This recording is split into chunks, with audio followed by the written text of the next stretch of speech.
By the power invested in me, I'm going to call this regular meeting of Dune City Council Wednesday, October 28th, order at 6 p.m. Can we get a roll call? Certainly. Council President Sheldon Meyer, Present? Councilor Bob Orr, Here? Councilor Duke Wells, Here. Councilor Alan Montgomery. Here. And for the record, Mayor Forsyth, Councilor Mallon, and Councilor Snow are absent and excused. Is that everybody?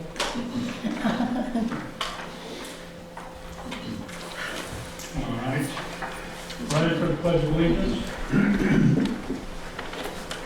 I pledge allegiance To the flag of the United States of America and to the republic for which it stands, one nation, under God, indivisible, with liberty and justice for all. Thank you. I need a motion to approve the agenda. So moved. Second. Any discussion? All those in favor? Aye. It's passed. A motion for the consent agenda So moved. Point of order, with the What? new amended bills of the session. amended bills of It was on session the that you diet. have there in front of you. I think. Yes, over here. The mail has really fouled up getting the bills. Uh-oh. I get the late notices before I get the actual bill. Ooh, wow. Trying to get on top of it. So the motion is to approve the agenda with Consent agenda. consent agenda with new bills of the session. And I have moved that. Second. Second. Any discussion? All those in favor? Aye. It's passed unanimously. Would you like me to read the announcements? I would love it if you read the announcements. Okay. Dune City has hired Patrick Pace for the planning secretary position to attend evening meetings and to transcribe and prepare the minutes of those meetings and other related activities. And Patrick is with us tonight. So this is our latest employee. How are you? How are you? Good, how are you? Fine, thanks. It's those other related activities you gotta watch for. Yes, sir. You never know what's in there. He is learning that, yes. All right, we need to discuss whether to hold a special meeting in November because the regularly scheduled meeting is on the day before Thanksgiving and staff only works a half a day that day. I'm not going to have a meeting and try and cook pie at the same time.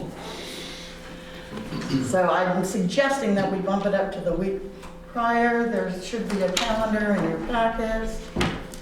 I believe that is the 18th. Sure. Great.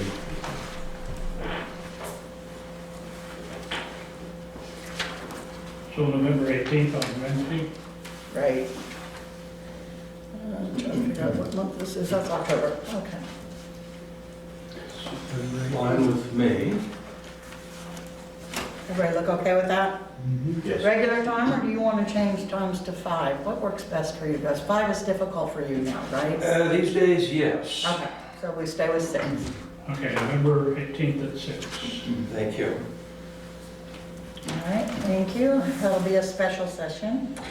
And we also need to set a date for the quarterly budget committee.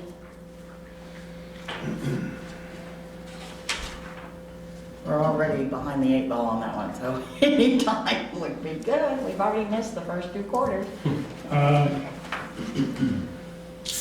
Do we get to blame it on COVID? That's what I'm gonna blame it on, yeah. Sounds good. Do you have any ideas of how soon we have to get that done? And we don't actually have to get it done. It is something that you guys decided as part of your goals Right. for transparency. Could that be tagged on to the 18th meeting? Now, either before or after. I mean, we could limit that to about a half an hour. It's up to you guys. So if you want to do 5:30, I can do that, if that's helpful. That works. That works for me. All right. All right. 5:30.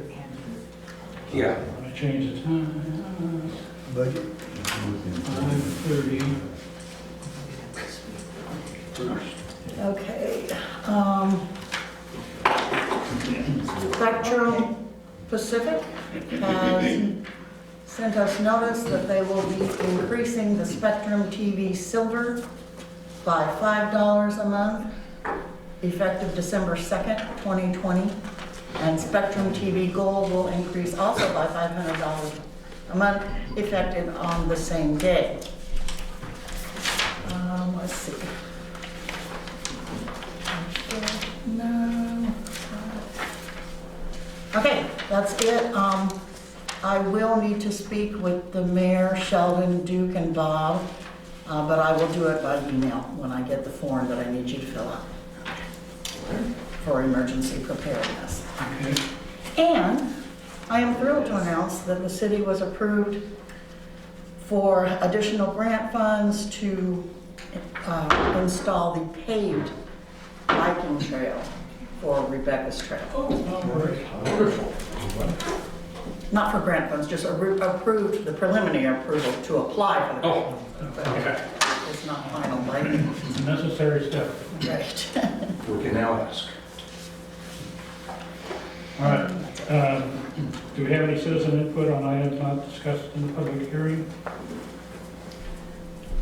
We have citizen input, but they would like to speak to an issue later on the agenda, the short-term vacation rental discussion, which Okay. is, as you will recall, scheduled as a work session, so everybody gets to talk. Okay. So presentation training. Tom Putnam. Okay, Tom called, and he was not able, his daughter has a father-daughter dance tonight, so he wasn't able to come. So he asked that perhaps we can schedule a go-to-meeting time sometime, some other time. So I've got to get together with him, figure out what his schedule allows. Okay. Committee for City Involvement, annual report to the City Council. It should be in your packets. And anything you want to point out about it? No, but the chairman of the planning commission is present. Do you want to say anything, Lonnie, or just let the report speak for itself? The report speaks for itself, and I thank staff for drafting that for us. All right. Thank you, Bonnie. It is a requirement for them to prepare and submit a report to the city council of citizen involvement and how this program is working. Yeah, it's a good report. There's people here, so it must be working. All But they're right. not paid, so. Yeah. No, they're not paid. I think we're ready for full business. And that's not meant to be reflective of my age, but. The first is an ordinance providing exemption of the city from zoning codes on properties to be used for public utility purposes, and there's a nice write-up in there, in our packet on that. Do you need to give a staff report on that? Do we need to? No, there's no need to have a staff report. At this point, it is a land use change, and therefore, all I need is a referral of the council to the planning commission for them to call a CAC to discuss it and provide public input. Anyone want to refer it? What she said. Yes. Okay. So moved. Second. Or, yes. All those in favor? Aye. Okay. That, All righty then. You got that, Pat? You're the one's got to do the minutes. sometimes if you make up the minutes, it's more accurate. All right, ordinance regarding permits and licenses for short-term vacation rentals. This is a discussion item. Now, on the dais is the latest version. I will tell you that the yellow highlighted language is new. The pink highlighted language is scheduled for, I'm recommending it be deleted And the green highlighted area is stuff I need input from you guys. And we can have a discussion about those. Copy of it. I read that offline, but I don't have a copy. Thank you very much.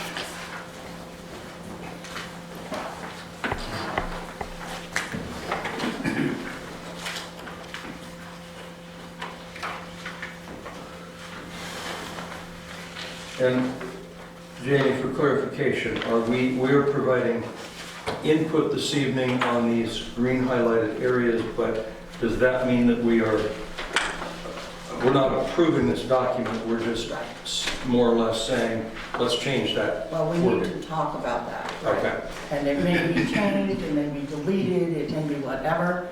You also have a number of people who want to speak. I think it might be helpful for them if, I don't know how you want to handle it, Sheldon. I don't know if you just want to start talking about different areas and then have them speak if they have an area of concern and do it in order. They all have copies. Okay, well, that sounds like a reasonable approach. The greens are all we're really dealing with tonight. Well, you can deal with the whole thing, but there, for clarification, it will not be something that is before the council for approval this evening. Right. We're just soliciting input on these changes. Right. Jamie, can you say again what, green is for us to consider, what are the, and yellow is New language, new, and red? pink is delete, Delete. proposed Okay. for deletion. Thank you. I think what I'd like to hear from the folks first, Oh, what you? and kind of get some direction of where, Yeah. what their concerns are. Yeah. That sounds, Okay. Did everybody sign in that wants to talk?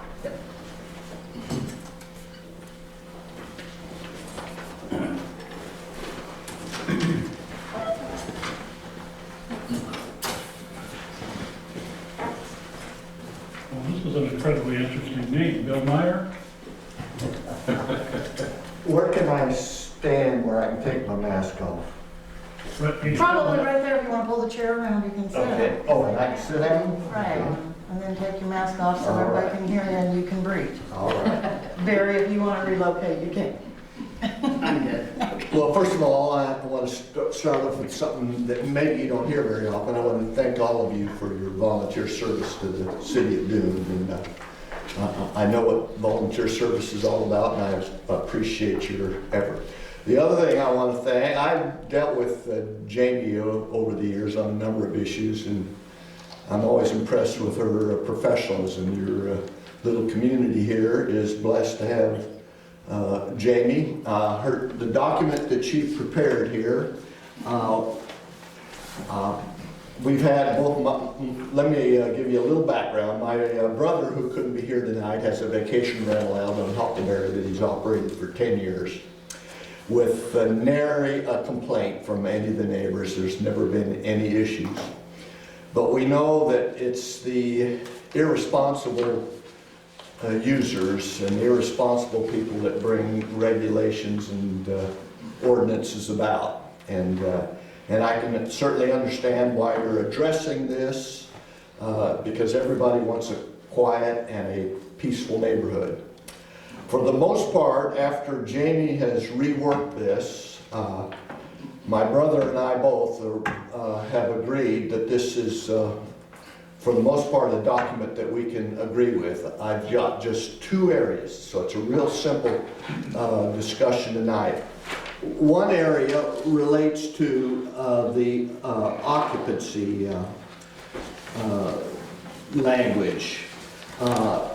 A little background, I operate a vacation rental in Sun River. And Sun River's been operating vacation rentals for a long time, so they're very familiar with it. And in Sun River's rules, it's the occupancy limit is 2 per bedroom plus 2 additional people. And that particular rule is, that I can been able to determine, is universally used throughout Oregon and the Oregon coast. In fact, I haven't found one exception. So my first request for your consideration is that you modify that language on the occupancy to be 2 per bedroom plus 2. And what happens in a lot of cases is owners of vacation rentals will put a futon at the base of a queen bed. And what that allows a couple that has maybe one child to sleep on that particular bed. And a lot of times there are couples with, and it's typical in this day and age, with just one child. So that allows, if you've got 2 couples, that allows each of them to have a child with them in that bedroom. And again, that seems to be the universal language. So I would like you to consider that change. That's page 15, if you haven't found it. Yeah, I'm sorry, I should have indicated that. That's page 15. The other language that I would like to look at is on page 10, and it relates to the septic expansion approval. And in this particular language, I'm gonna read it and then explain why I'm concerned about the language and what I'd like to see. It says short-term rentals with overnight capacity expectations greater than 2 persons per bedroom as defined in this chapter. But in any event, any occupancy application of 10 persons or more will trigger the on-site wastewater authorization. What this means to me, and I'm not a lawyer, but maybe Jamie can clarify the language.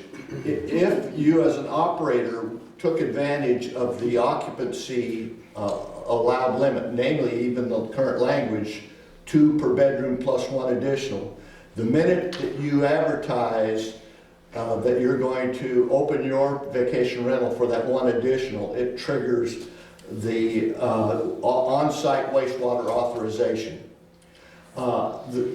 Jamie, am I reading that right? That's correct, because that is state and federal law. Oh, That's what we're stuck with. That's why that change was made the way it is because that is the building code, the okay. specialty code. And it's mandated, and I don't know how to get around it. Okay. In other words, the code says that, and the state code actually addresses short-term rentals? No, it addresses the size of tanks and, Oh, I have no objection with the size of the tank. I think that the 10-person limit for 1,000 gallons is absolutely appropriate because a 1,000-gallon tank is not a very big tank. My question is, there's 2 different things that trigger it, if I'm reading this right. One thing triggers it, let's say in my case, I have a little cabin with 2 bedrooms. And I advertise it for using this existing occupancy language. I advertise it for 5 people. This triggers that I have to get an on-site authorization, even for the 5 people. And what I would suggest, the language I would suggest is that you start with any occupancy application of 10 or more persons in a dwelling with 1,000 gallons triggers it, and I would totally agree with I that. think he's right, that would cover it. I really do. I think Okay. that would take care of that. Okay, Because the trigger is the size of the tank based on I number have of no bedrooms. objection, I totally understand that. Okay. So, that's all I have to say tonight, folks. Again, I know Jamie has put a lot of work in this, and I think from my perspective and my brother's perspective, it is a very workable document, something we can live with, so. Okay, Good. thank you. Anyway, thank you very much for hearing me. Thank you. And that's not gonna break our back, is it? No, not at all. Yeah, okay. Thank you. Thank you. No, because I'll still come out to you and make sure you do your inspections on time. Okay. And I owe you a picture of my water meter, Jamie, I'll get that. Okay, thanks. All right, Gary Lapping? Did you put my name on your name? Name. Okay. Well, I didn't really have too much to say about it, other than I'm against it, A lot of it. a lot of it. And, you know, it just seems like it's another regulation we don't need. We've had, I guess you've had one complaint 6, 8, 12, all weekend long. since the last meeting. No, since we started talking about it. No, it's been over a few months, but yeah, I got 2 more today, 2 more complaints for the today? last weekend. The last week. Not mine. Well, My name Not is even, not- I don't know. Well, Gary didn't put my name on the list, but I'm. You can. Okay. I think that it shouldn't be a one shoe fits all kind of situation here. Because we live in our home. It's our home. We live there. And we rent it out maybe 5 or 6 times a year on a weekend. And I don't understand why we should have this license. We have to have it posted inside of our house. Most of this stuff, as far as smoke detectors and fire extinguishers and not parking on the street and all this stuff, no, not too many people, no parties, we already do that because it's our home. We don't want any rowdy people in there. We don't allow any rowdy people in there. And it seems to me that, I don't have a vacation rental in Dune City. I have my home, which I rent out occasionally. And so I don't think the same rules should apply to me as someone that has a vacation rental. I wonder how much, has anybody had any dealings with Airbnb personally, the company? Besides me. I mean, do you realize that they're a very reputable company and a very large company? And if somebody makes, Airbnb has not been. if you get a complaint from an Airbnb customer, he's gone. I know. He'll never be back there. Yeah, I've So it's no not- problems with Airbnb. It's not, you guys ruling these people that come there, because if we give somebody one bad recommendation, they're gone, they'll never be back. And so most people who rent Airbnb know that. And I can't see where you're getting all these complaints, because It's a different company. it's crazy. Okay. That is a good idea. I like adding an exemption for limited use. Yeah. I mean, if we're gonna have taxes and fee, you still need to pay the hotel tax. But Right, and that's part of why the language is in here, because now I spoke with the county's assessor's office. They collect for 12 in Dune City. I know of way more than 12. So there's a whole lot of people not paying the TRT. We're having to deal with complaints, we're having to deal with everything, and the city gets no benefit from it whatsoever. I think that's important for folks to understand. This isn't being started from a city level, from staff level. The reason we're sitting here right now is because of complaints from the citizens, and not 1, 2, but a bunch. I've personally been contacted, I've personally been over to neighborhoods, and while the one that's really started this, that's, I'm not gonna name any names, but what my point is, this is not because we at Dune City feel we need to have these ordinances. We're doing this because the citizens of Dune City, we need to have this ordinance, we need to have some kind of regulation on this now. It's been, cat's out of the bag on it, now we need to step up and do something about it. or maybe a tiered fee schedule instead of an exemption for limited use. Well, I was trying to think of a way that, I'm sorry, I said a tiered fee schedule instead of just an outright exemption for limited use, like you said. What is the fee schedule? We we don't don't know. know yet, they haven't even discussed it. $1 million. No. Is this a pretty common thing that all these towns have? Oh, Cities? Yes, Wayne County is putting one together right now. Lincoln City has been arguing about it for I don't know how long. And, yeah, Wayne County is getting ready to do their own, which may trump ours anyway. And Sun River's had these regulations for years and years that I've lived under. Right, Pacific Grove and lots in California. Are you here about the vacation rentals? Yeah. Before you go. and do you want to speak? We're discussing it now. Oh, This is the most recent version. okay, thank you. So the city's main thing is policing this, I guess, huh? That's what you want to do? That is one of the Just hardest police it? things, yes.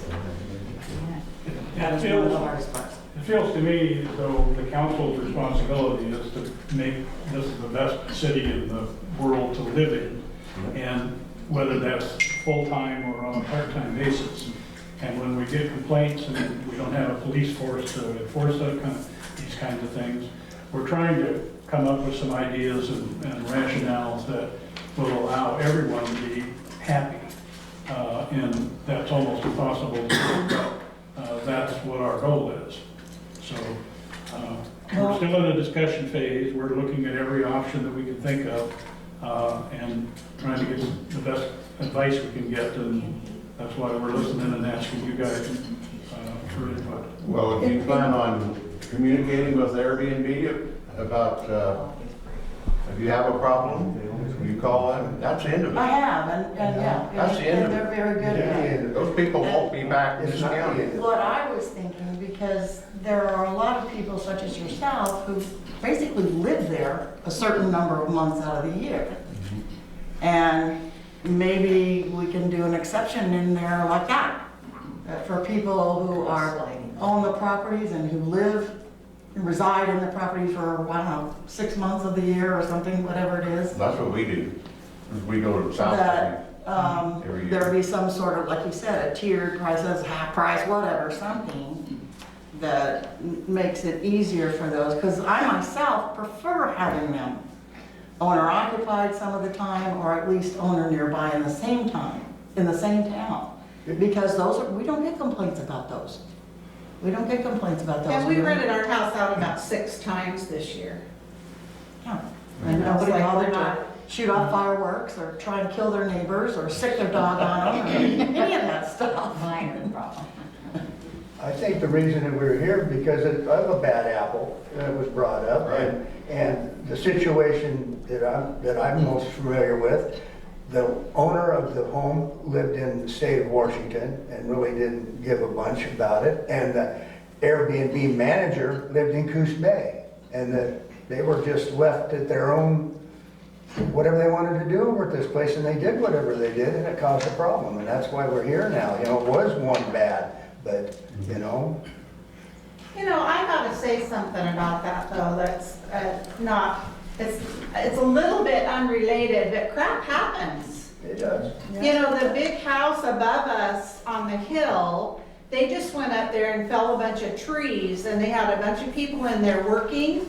They partied every night till like 2 o'clock in the morning, playing Mexican music. I mean, they were having a gay old time up there, and all the neighbors were complaining. And it wasn't an Airbnb, there was no, there was nobody, no owner on site. It was the contractor and their crew decided they were gonna party.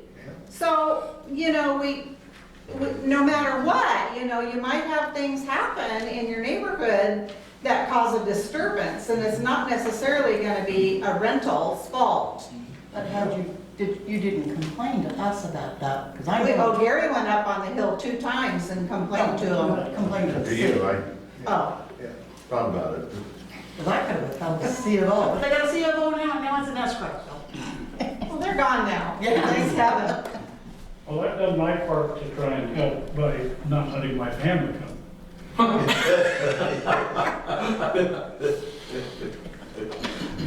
All right, the next one, Barry Barry, what's your last name? Nibelinsky. Nibelinsky.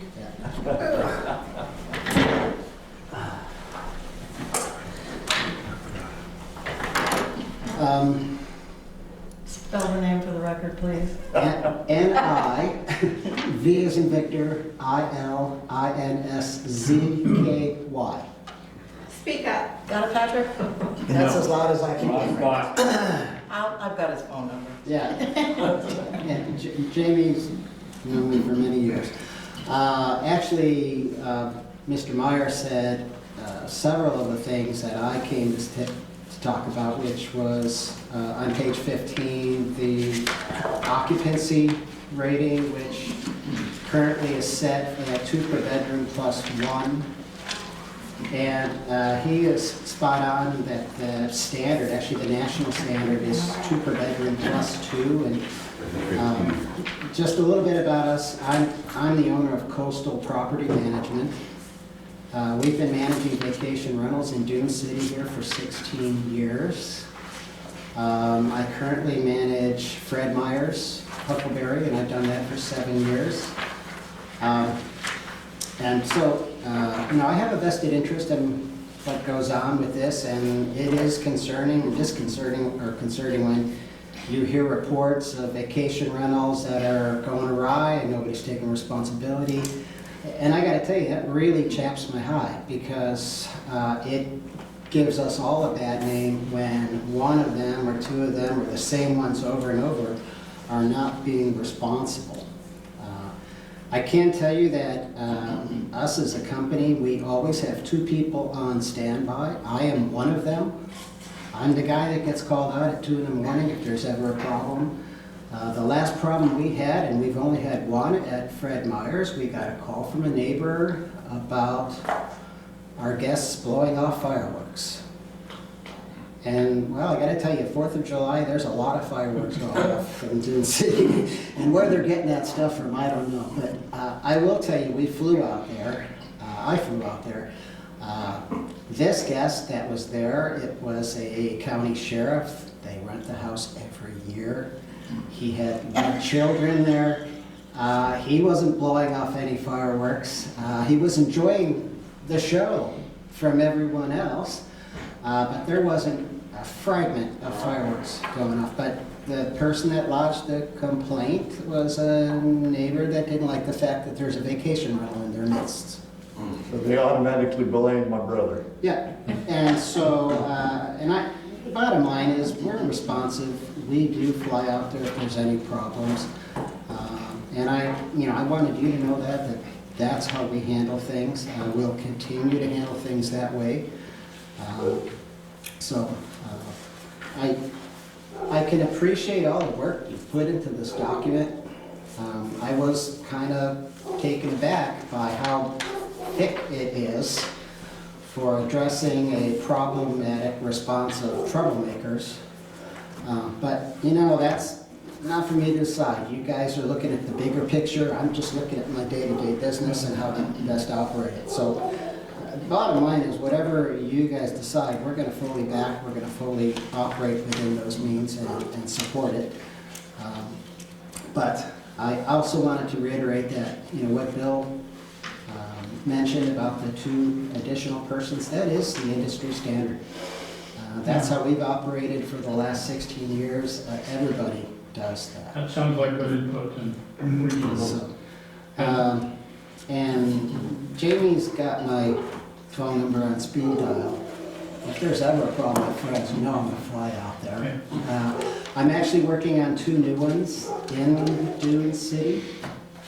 So probably by spring, they will be vacation rentals. So this, again, will be part of that plan when we open that up, and how we support that home. So, Dune City, this whole area is a great area for our vacationers and things. And so we have, I will tell you, 60 to 70% of my business are repeat customers. They love this area, they find something they love, they come back. They're responsible. They take care of things. They leave the homes better than when they got there. Right. So it's unfortunate that a few bad apples have caused the problem. Barely. My understanding too, it's always at the larger homes, the ones that have 10 or 12 or more. And that is kind of a problematic issue. Even with our homes that we have across Florence, anything that supports 10 or 12, we have to be really careful how we screen them, especially with Airbnb. You can read their feedback. It's very feedback sensitive. We're not going to let anybody book it that doesn't have a good rating. We don't rent to anybody under 25 years old, so there's a responsible adult renting all the time.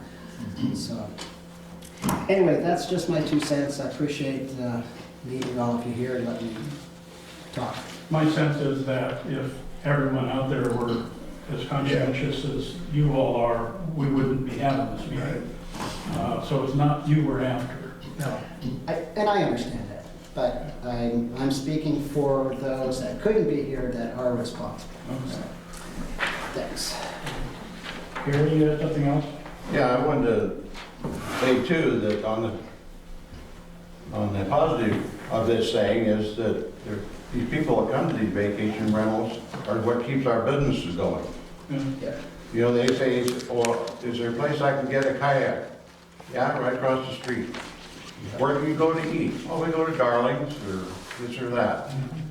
You know, and so these people are using a lot of the businesses that are in Westlake too. And the sand buggy rides. You know, we have a list of stuff that we recommend for them because, you know, they're good people and they want to know what's going on. Thank you. So you need to think about the business part of this too. Yeah. Gary, can I ask, you said you rent it for like a week at a time or something like that when you're gone, or do you rent it for months at a time? Us? Yeah. Well, we're usually gone 6 months out of the year, But we don't rent it all the time that way. right, that's what I thought. I was wondering, do Yeah. you even qualify for the definition of a, Well, Rent it once they're gone and usually. yeah, that's what I thought, but it's, yeah. yeah, but, So you may not even be a qualified short-term rental, as the definition says. we have a couple that's down in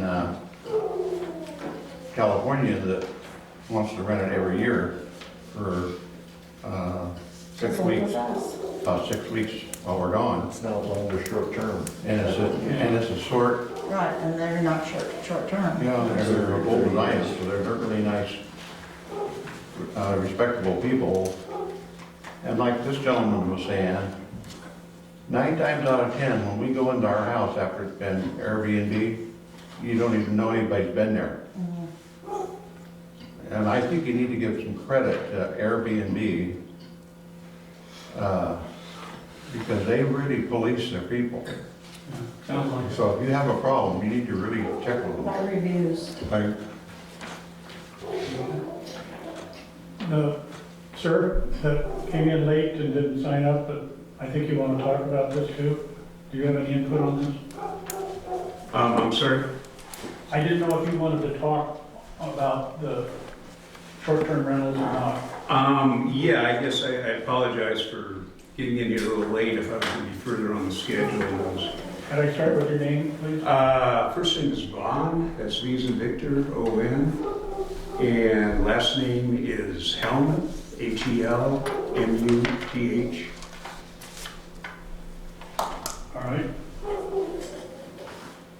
And are you just for clarification, are you looking at just general comments throughout the document, or have you guys been going line by line, or? We haven't been going line by line. We've talked about this a little bit before, and everyone's got a new edition coming out tonight. And the yellow is new info, and the red we're looking at maybe deleting, and the green is another thing.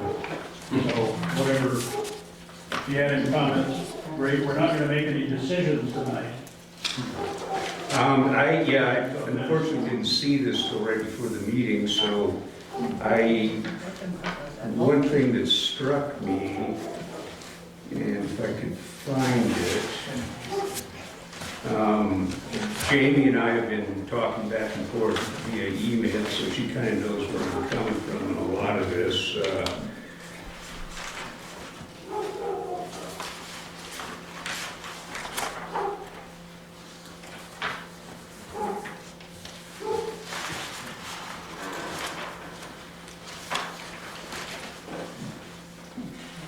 It's under 123.015, density, parking, blah, blah, blah. And under D, vehicle parking limit.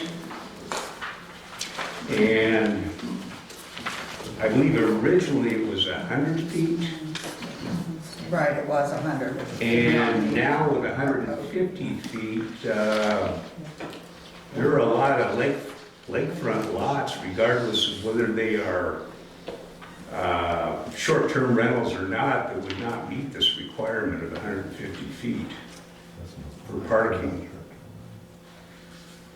For parking? Yeah. That's for sure.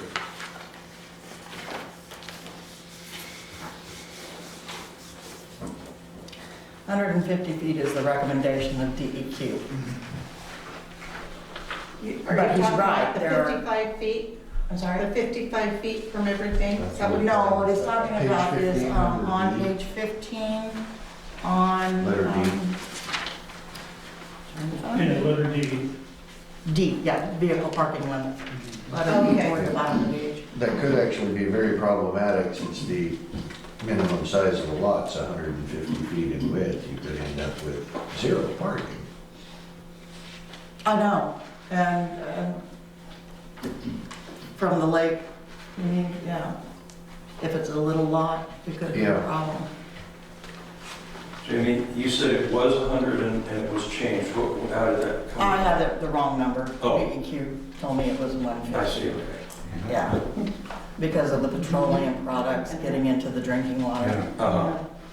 But it is 100, right? No, it's 150. Clarification, Jamie. That 150 feet, that DEQ's only applying it to SDRs or applying it to all parking spots All on it? parking spots. All Well, parking spots, I know. But if you're, I won't use the term grandfathered in, but I don't see how that is being enforced, but where we are, maybe perhaps you want to come up with your own to protect the water resources or an exception to another lot, but it is a concern about having the petroleum products because we can't filter that out. That's not something we can do.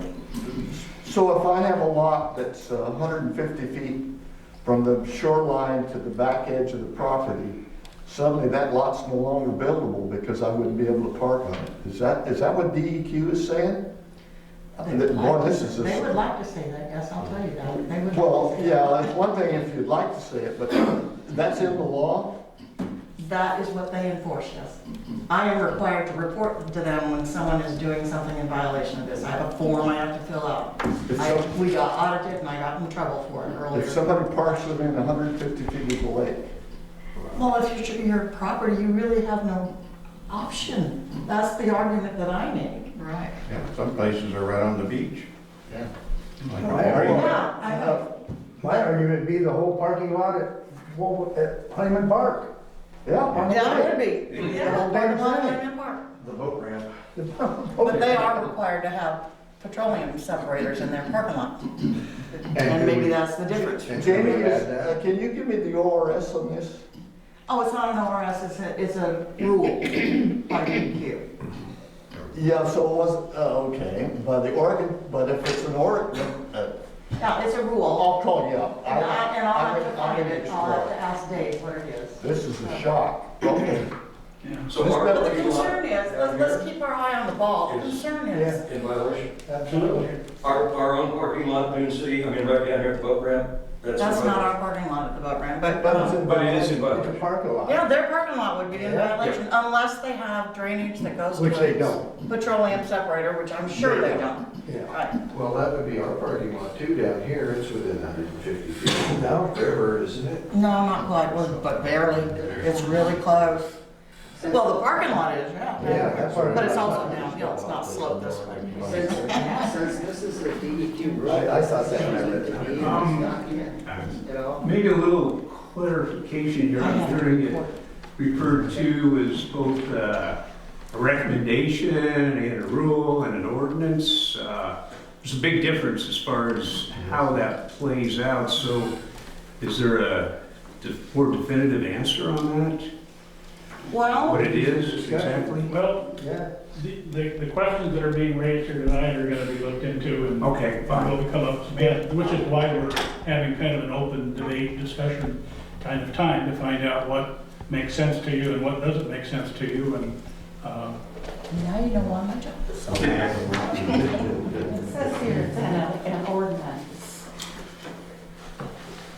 I appreciate it being raised, because I know what I'm gonna be doing tomorrow. Yeah, I mean, That can't be, nobody can do that.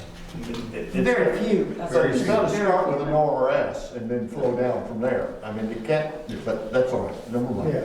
I'll do it tomorrow. Well, it probably comes from the feds DEQ down to the state DEQ, and they have to report. I have to report to the state, and they report it to somebody else. thank But you yeah, all I'll for your check on it. input, and we'll be continuing to discuss this and hopefully come up with a good solution for everybody. Our next item is, Are we done with Oh, this? no, we gotta talk about the green parts. You are not gonna skip the green parts. There's a lot more. The what? The green parts. You were asking to go through it, he gave you one. Oh, yeah, right, he didn't And get you're to still finish. going through some stuff, so. He didn't get to finish. Let's let him finish. Let's let Vaughn finish. Put me on the spot. Yeah, I'm sorry. I wasn't sure you were. I think, especially since this is still a document of warning, so to speak, that I don't have any further comments at this time. okay, Okay, I want to go through the green parts. all right. Which one is that? Jamie? Which number is that one? Which one is that one? It's on page 4. The green parts. Okay, good. Page 4. We're gonna start on page 4. And it's the definition of short-term rentals, and the question is, do we include recreational vehicle parks where the RVs are provided, resorts, hotels, and motels? And that's, I never did get an answer from you guys on that one. They are included in TRT. TRT is the transient room tax.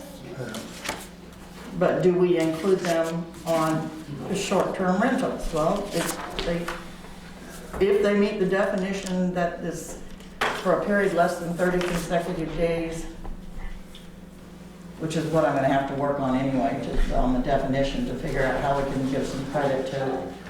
Well, yeah, what if the guy in the RV pulls his RV up in here into the RV park and just raises a holy ruckus and has cars coming and going and parking on other people's property, and I'm sure they would kick him out. I mean, Yeah.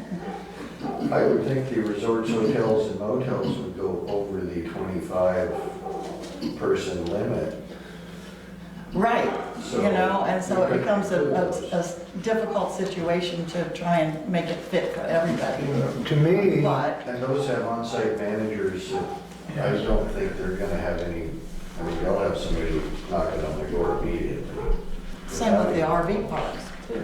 They would be- to me, these are already regulated and licensed businesses, you know.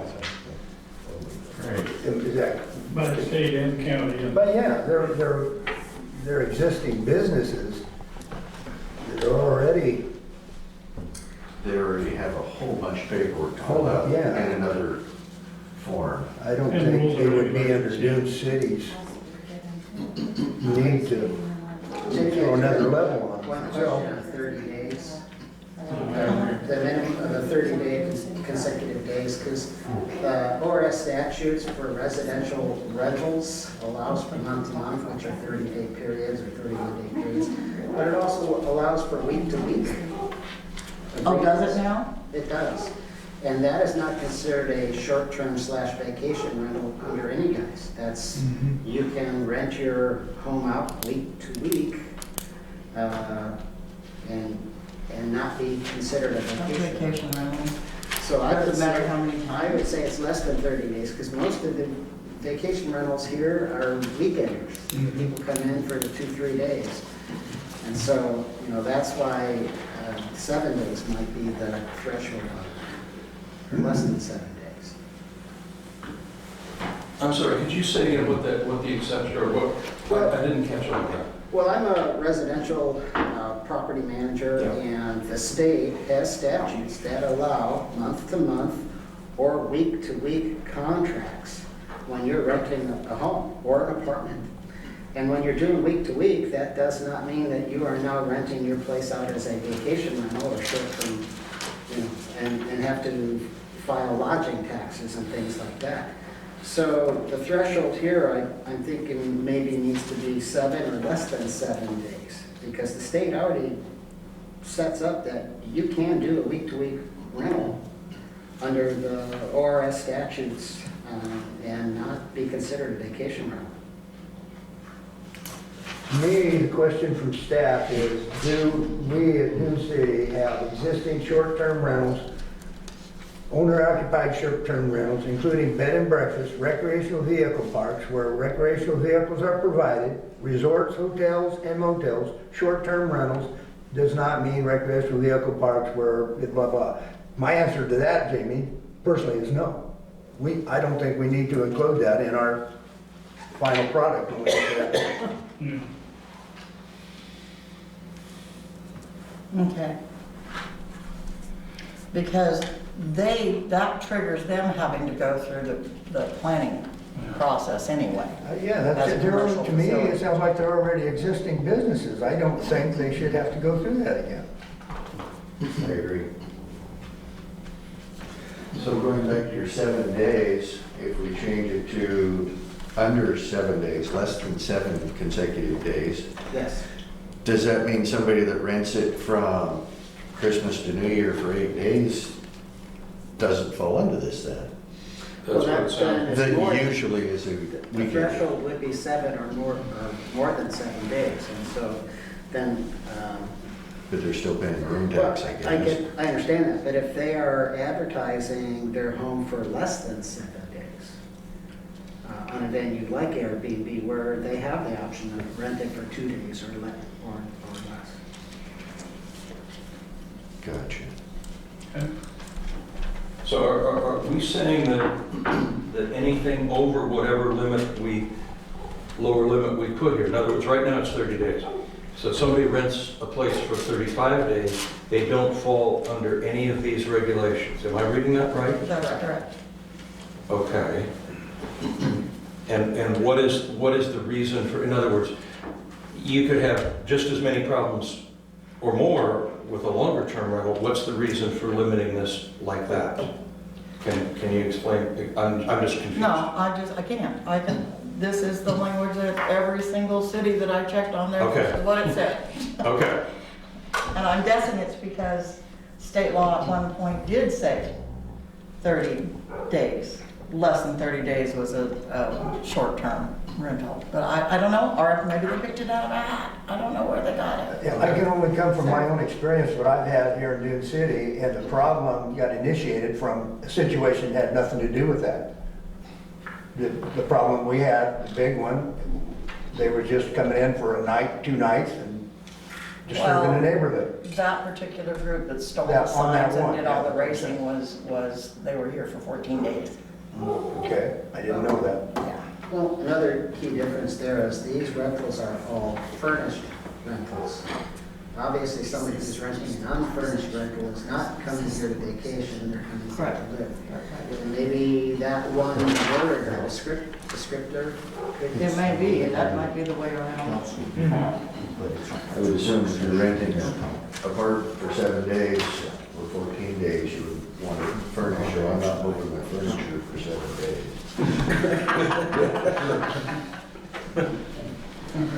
So if we were to say, occupy a furnished dwelling unit for rent for a period of less than 30 days, maybe.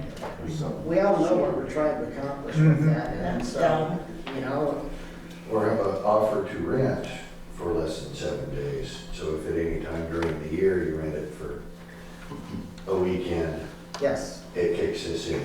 yeah. Yeah. And the secondary part to it. So that you could go and rent it for over 7 days and it still is this because it's offered to rent for a weekend. Well, key might be just how you're advertising it. You know, like Fred Meyer's vacation rental is advertised on Airbnb, VRBO, and the venue there is minimum 2 days and 3 days on holidays. Okay, so obviously that fits in with the vacation rental criteria. Okay, so if they're offering a home for less than 7 days as a vacation rental, then that would be the trigger that this is required. So it's how it's advertised. But they advertise it as a vacation rental, so maybe vacation is the term. I don't know. All right, I will work on that, but you can see why I appreciate the one clarification. And I'll have to get guidance from you guys. What do you want? Do you want something different? And if so, Well, I think the offer to rent is pretty, that puts it over on the owner. And they can still rent it for over 7 days if somebody wants to, and it doesn't change them to a month-to-month renter automatically. They're still in a vacation rental if you're offering it, because next week it may only be rented for 3 days. Yeah, if they're offering to rent it for less than 7 days, then that's definitely the term of the vacation rental.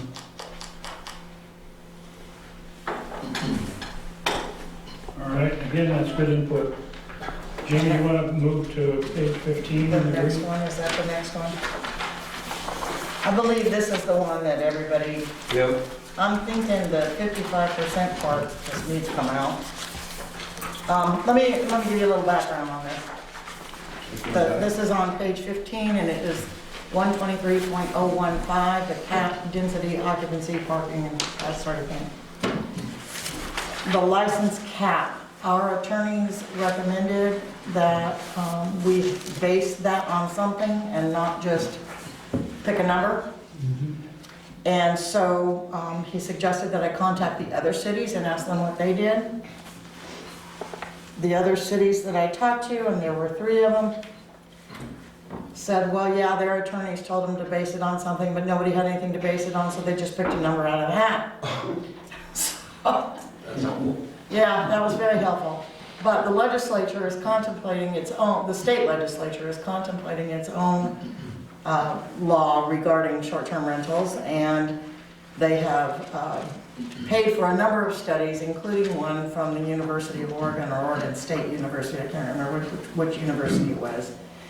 And it came up with a statement that they could show that where 5% of the total residential structures in a city, not counting motels, hotels, and RVs, and B&Bs, is the threshold where the city will feel impacts. And the impacts were both positive and negative. It wasn't just negative impacts. It was both positive and negative impacts, is 5% of the total residential structures. So I thought, well, all right, let's try that. That ends up at this point in time to be 40 vacation rentals. We are estimated now to already have 24. The county is only collecting for 12, so there's only 12 reporting. And I don't know if 5%, I mean, it's 40. So then do you go to this whole threshold thing, a zone? Do you say, okay, X number per plot map? I don't know how you wrap your arms around that, other than to say 5% total. And just track it that way. We have 24 now, and 40 would be our threshold, and 5%. 40 would That be our seems, threshold. to me, As long as we didn't have increased in houses, but we've got new we're houses just going getting every day. started in this. I bet there's well over 40 going on in Dune City right But now. I don't know about, I'm sure, and the state doesn't, I mean, the county doesn't know about. The idea behind, I remember we had a discussion about this one, and the idea behind this is that we not turn this into a rental community. Isn't that right? That we want to have enough stable residents here so that it is a live-in community, basically. And I don't know where the magic lies, but But if we have 24 and we can only go to 40 officially, I don't think I mean, in a sense, yes, we have to look at what's there now. But I don't think that we should make what we have now drive what the decision is about the percentage that we actually adopt. I don't think we should say, well, we have X number now, so we have to set the percentage at Y. I think we need to set the percentage where we think is appropriate. Hopefully, at least something above what we have now. But I don't think we can let the cart drive the horse. Perhaps there's another way to go about it. I mean, if maybe it's a problem or more of a problem if you have more of them strung together on the same street, you know, I don't know. Yeah. And maybe that's it. We don't have an answer at this point, so maybe we don't cap it at this point. I just don't know what you want to do. That's why I come to you guys. That's why you get paid the big bucks. Right. Dick, you got a thought? I think there's more than 40 in Dune City right now. Yeah. I understand what you're saying, not let the cart drive the horse, I understand that. But if there is, say, 60, I think that we'd be, in their operating, I think we'd be obligated to grandfather, whatever that number is. We may set a number, but while those 60 or whatever they may be, they would certainly be welcome to still continue on with their business. Yeah, I agree. I don't have a problem with grandfathering. I just think that we should set the limit where we think it should be. Right. Right, exactly. The other thing I would say is, again, just from my experience, the only one I had was the bad apple that caused all of this to happen. I know for a fact that Dune City has had, they call it Airbnbs or vacation rentals, whatever, well before Dune City was ever a city. Back when Westlake was Westlake, I just finished a book, and the little girls, mom and dad owned the store at Westlake, and they rented out rooms to duck hunters and fishermen. So it's not a new thing in Dune City at all, or this area. So I think we got to keep that in mind. Well, can I say something? There again, I think there has to be a stipulation between a vacation rental and the fact that we live in our home. We are the property owners, and we live there, but once in a while, we do rent it out for the weekend. So I don't consider my home a vacation rental. I don't think you should, and from what I've read in here, I don't see where you fall under this from what I'm reading. Well then, can I go home? Well, I think it does, because, if a short-term rental is less than 30 days, then it strikes me that at times, you might fall within this. And to me, the key is right there on page 4 that we just discussed. We've got to get that one right, or we've got problems with all documents. Yeah, I agree with that. Wasn't the spirit of this document to weed out the problem vacation rentals in the first place? Not to scrutinize owners that live on the property and rent their... Yeah, we're not That's exactly right. Yeah, that's right. So should we pick a minimum number of days a year that you rent your house before you fall under this? Like if you only rent it 20 days a year? You can't do that because our vacation industry in Florence and Dune City, they kind of run congruent here. And actually, with COVID, that's kind of shifted the paradigm a little bit, but I'll tell you, most vacation rental owners, they make about 80% of their income between June 5th and September 15th. And the rest of the year, those homes are vacant, they get sporadic activity, but it's just those summer months where we're actually making money that carry us over through the winter. My business, that's the way it works. We take that summer money to float us through the winter. So something like that, I mean, these homes are sitting empty. And if you have 60 homes that are sitting empty for 8 months out of the year, they're not generating any income for Dune City or for owners or for anybody. But it's just the summer months that we really need to be looking at here when it comes to this situation, what this document is for. How do we address it when summer gets out of control? Because This year with COVID, we were shut down March, April, May. 3 months, we had to cancel everything. We lost a lot of money. June 5th, the governor opened up the state. Everybody that canceled rebooked. And then 5 times more people booked. We've never had such a solid summer. And it's interesting you say that, because the problem that we are talking about that occurred happened in March That's and right. April. Wow. See, Here we that's, go. They've completely ignored the governor's rule and everything. And so that was part of the problem too, was people were upset by that. You know, these people are running around.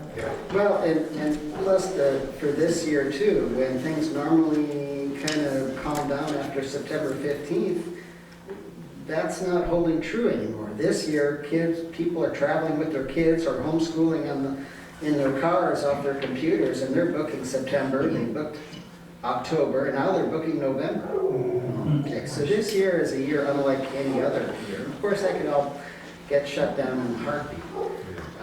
But Well, what I was saying, but I don't think you understood me, was for people like this that rent limited amounts, limited weekends, pick a number like 20 days. If you don't rent over 20 days, you don't fall under this. Yeah. Something, I'm just throwing that out. So that's just the commercial places that basically fall into this, but then you probably run into so these people. we should ask them what number they want to come up with. Yeah. Yeah, I'm just 20 throwing a days number isn't enough. Okay. Well, I did sign up. I have a thought about this, and the thought is that we are doing all this rabbit trails and all this ordinances, but the real problem is that we have people that disturb the peace. And we have no way to go ticket them and do that. And so we're spending a great amount of resources and becoming Philadelphia lawyers for a simple problem because we don't have a police force or anybody to do that. Good point. That's been the problem for a long time. Yeah. Well, and that was my concern about this weighty document, is it should be 2 pages where if you have a vacation rental, the people within 100 foot or 200 feet or 300 feet of your home should know who to call in case there's ever a problem. And there has to be somebody that has to be able to respond, not somebody in Coos Bay, not somebody in Portland. And to me, that was the gist of what I thought was coming up in this document. I'm gonna take it away from it though, is that if you're a property owner and your property is the result of a nuisance or disturbing the peace of something, yeah, it'd be fined. Or the people on it should be fined, it should be that simple, but we can't make it that simple because we don't have a police force. I'm not allowed to deputize anybody here tonight. No, When I seen this in the packet tonight, I was the same way. I thought this was a large document. But Jamie had to start somewhere. We didn't have room. That's why we're having this meeting. I would like to see it ideally 2 pages. You know, I think the cat is out of the bag. We're gonna have some kind of ordinance concerning this issue now. But I'd like to see it very simple and very direct and take things in like that 150 foot. That doesn't work. I know places, full-time residents that don't have There's it. something wrong with that figure. There isn't a parking lot in Florence on Bay Street, if that's the rule that is legal. So there's something wrong with the interpretation there. And I don't, yeah. I guess I would like to say that, yeah, it'd be nice to have something pretty lightweight meaning number of pages, but at the same time, this is an ideal opportunity to get ahead of the curve and not end up like Bend or, you know, some of the other places where, you know, people are upset. And if there's some happy medium in there, that would be great. Well, that's why we're here, because we already went past that. We have people upset right now. And we're Well, trying to yeah. take care of that. Speaking No, of this is places like Bend, no. No, Yeah. no. You know, I don't wanna, we have a program that works. And why don't we just copy that, like Airbnb? I guarantee you, the problem you had with that one customer, that customer will not be back. That's only if the owner of that house complains to Airbnb. There's no avenue for it. Well, no, Jamie's the one that's gonna be policing that. Well, no. Complaints. You get one complaint and you're done. Yeah, but you've got to, let me state again. Airbnb rates their customers based on the person that rents to them. They don't provide anything for an outside individual, whether it's Jamie or anybody else. So, I mean, so that enforcement mechanism, right, Mary, isn't that correct? Yeah. But they have a record of that The thing person. about, the thing about complaints is there's nothing. Airbnb does. Airbnb has a record of Yeah, but every that renter. record only occurs if the customer that owns the house complains. That's a That's really true. important measure. Right. Pardon me. Well, if a neighbor complains, there's nothing to legitimize the neighbor's complaint. And I've found in the past with other vacation rentals that if a neighbor doesn't like the fact that you have a vacation rental, Yeah. they're going to be the biggest nuisance in the world. Okay, and they will do everything to shut you down and lie and cause problems that aren't there and manifest all kinds of things. So, you know, in my mind here, like what I explained happened at Fred's, they complained that my guests were lighting off fireworks. I flew out there. They weren't lighting off fireworks. It was some people down below on the dock lighting off fireworks. So if it's just a matter of lodging a complaint that shuts somebody down, well, that doesn't fly with me. No. Because, trust me, I'm a competitive guy in this county, and I'll lodge a complaint against all of my competitors' homes, if you know what I'm saying. If I want to, boast my business.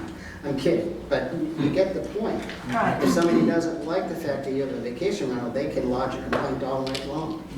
But the fine line for me is that I am obligated, if they come in and file a complaint with me, I'm obligated to do an investigation. And yes, I can say it wasn't a warranted complaint. But what happens is they call me about everything, like you said. And they call 2 They days pooped in later. my yard, the dog pooped in my yard, Well, and the problem too is that they call 2 days later. By the way, those guests that left that Friday, oh, they were the worst. If it's Monday, there's nothing I can do to respond to that. I have nothing to go on but their word. So lodging a complaint and having somebody to call at the time of the problem is a critical factor for this kind of issue that we're trying to deal with. Which is what I Because said. otherwise, there's nothing that legitimizes the complaint. That's why I discussed that with the attorney, and he felt like the best thing was to have the two people talk to each other. And you have to call the number, you'll know who they are, talk to that guy. And there was one that was concerned that they had to be located within 30 minutes of the property, meaning that if somebody called and complained, somebody had to actually go over there.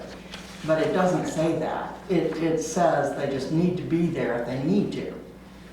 And they need to go over there if they need to. So we leave that freedom, and when it comes to the city, I had to set this up this way because I get too many of them.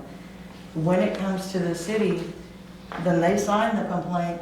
I need their name on there. They need to know that the citizen, whoever they're complaining against, has the right to know who you are and who's complaining, and that we're gonna run this just like a criminal court. And we're gonna do that. So I want to take, and if somebody doesn't want their complaint to go that far, then they better not complain to us. Well, I appreciate what we've gotten done so far tonight, but we're not going to resolve this issue No. here. But And, that is the key. We've got a lot of good input. We're going to be working on it, asking some of the questions that you've raised and try to come back with a little less weighty tone.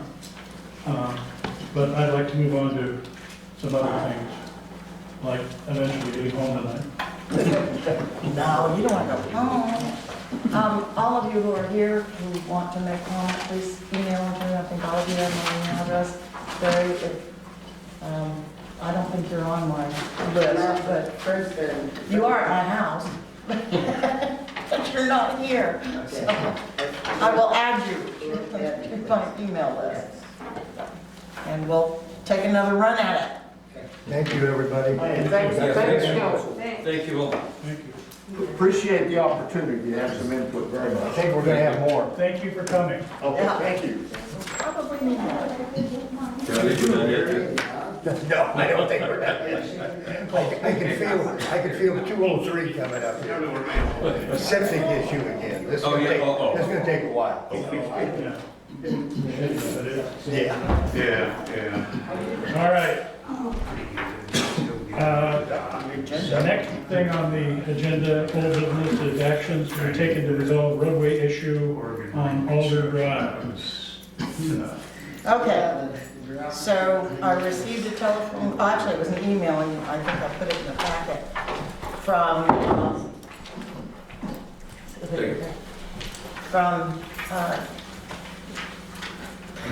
drawing a blank on his name. Andy? Tony Miller. There we go. Oh, yeah. Tony Miller. And because I had emailed him and said, I had asked the mayor what had taken place, and the mayor reported that we didn't have to do anything. Right, And so I told that to Tony because he wanted to know what was the outcome. right. And he called me up and he said, no. There were actions that needed to be done. I was at that meeting. And so I need to know what those actions are so I can work on getting those actions done. In that meeting, we agreed with Tony. His first thing was, his concern was of the telephone pole at the Right. bottom of the fur. And we agreed at that meeting that we would like to contact PUD to set that back, 4 or 5 feet so that the fire truck can make that corner down there. Okay. And we did discuss that and agreed to that in the meeting. Definitely want to do that. Okay, now, what about the widening of the area? And it's a little bit further from where our roadway actually ends, and that's the 2 trees. Without having all the documents and the maps in front of me, but our road ends, Right at the Volmer property. right, yeah, right there. And I'll say it again, our property ends there. So we can't do anything beyond that. Okay, so. And then the property owner again, Because we have 50 full feet there. Now, Oh, that 50 yeah. full feet is still not going to meet the 70 that the there state was they requests require. from property owners about cutting back and retaining. That was a no. That's not gonna happen, if that's what you're talking about. No, I'm talking about right there at the Volmer property. Yeah. Going for our full 50 right-of-way to allow for a turnaround, whether it be a T or whatever we come up If with. it's a matter of clearing and pushing a little dirt, I would, Now, I don't know what all's there. Yeah. According to Richard Palmer, there are 2 trees that need to be taken out right.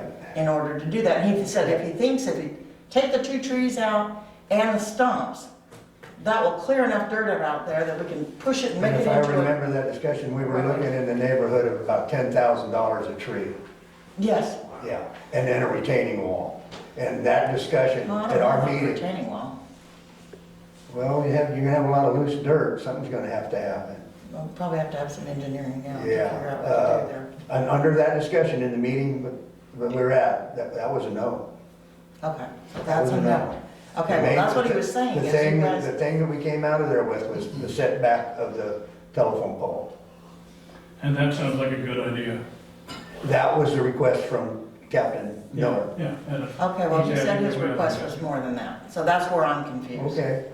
So Well, I will, we can- I'll have him put it in writing and then we'll go We'll go from from there. there, okay, yeah, All right. yeah. All right, we have no public hearings. New business, request to temporarily waive the ban on living in RVs on properties in Dune City to allow individuals to provide help to those left homeless by the wildfires. This is actually kind of a very old issue now, but it might still be timely, I'm not sure. But we had a church that many of our residents attend.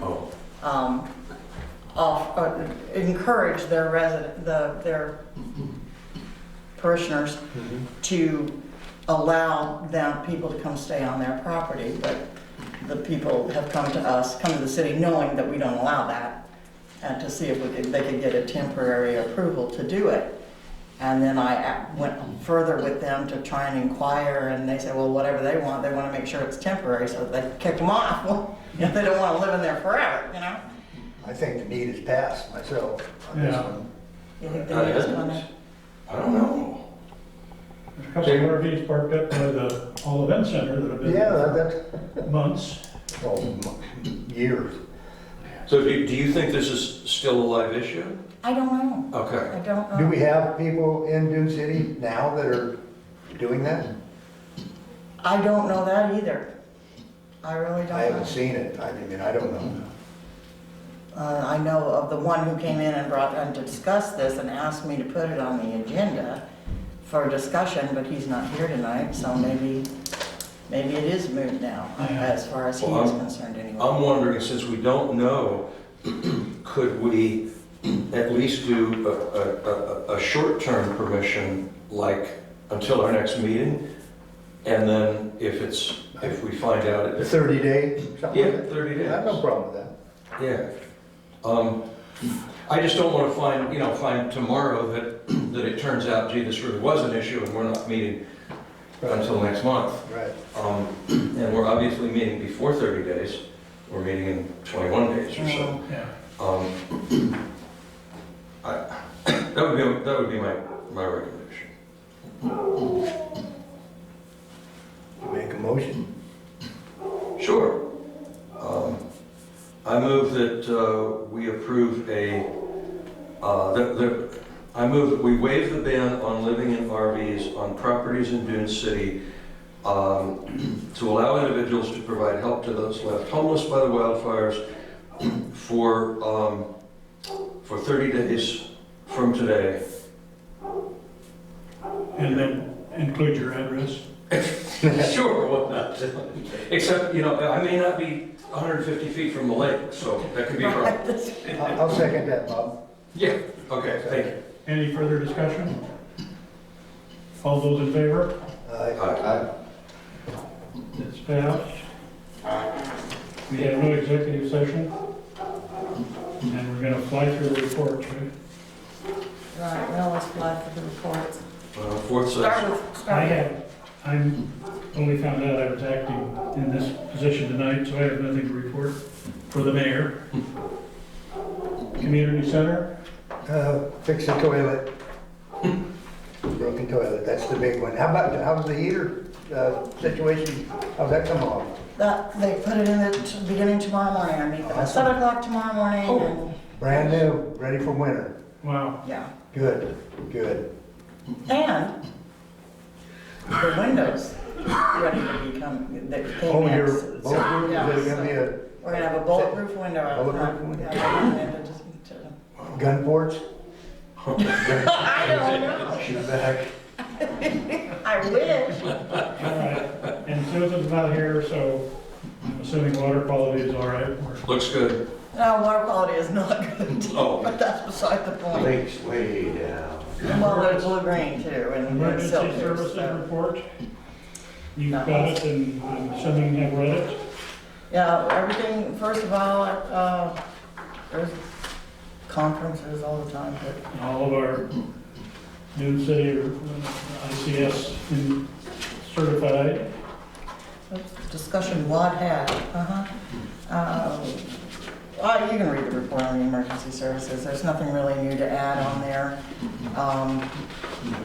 Except that, yeah, we're under watch right now to be put back into phase 1, which means shut everything down again. And your report was there. 19 permits. It seems like- Yeah, it's been a nightmare. There's another one. There were complaints. People have been camping on vacant properties in Dune City a lot Uh-oh. with tents. The first thing I do is go to check to see if anybody is a property owner, and all of them, a property owner was present, and I looked through our code and got confirmation. There's nothing in our code that says they can't camp on their own property, so. Okay. But people have complained a lot, or expressed concern, let me say, put it that way. They have expressed concern. All positions in the office have now been filled. The annual meter reading is done. I like I said earlier, the hiking trail grant, we've been preliminary approved to actually submit a full grant.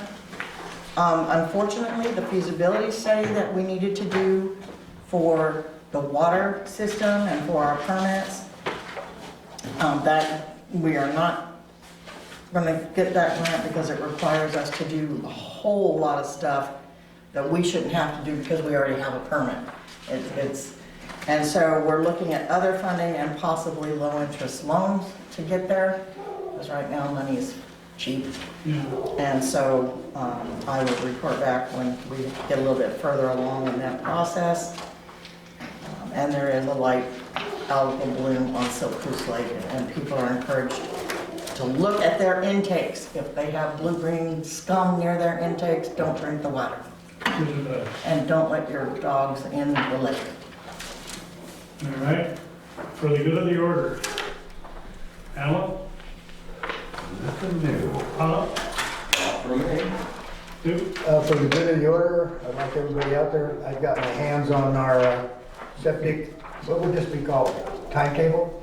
That is the inspection report. Inspection And it report. contains the timetable. Timetable. So everybody that's talked to me about this, I've been giving you good information, and I'm gonna review this, and if anybody's got any further questions, just get a hold of me, and there's a process that we're going through in Dune City to get to this, and that's what the concern is, so, anyway, that's all.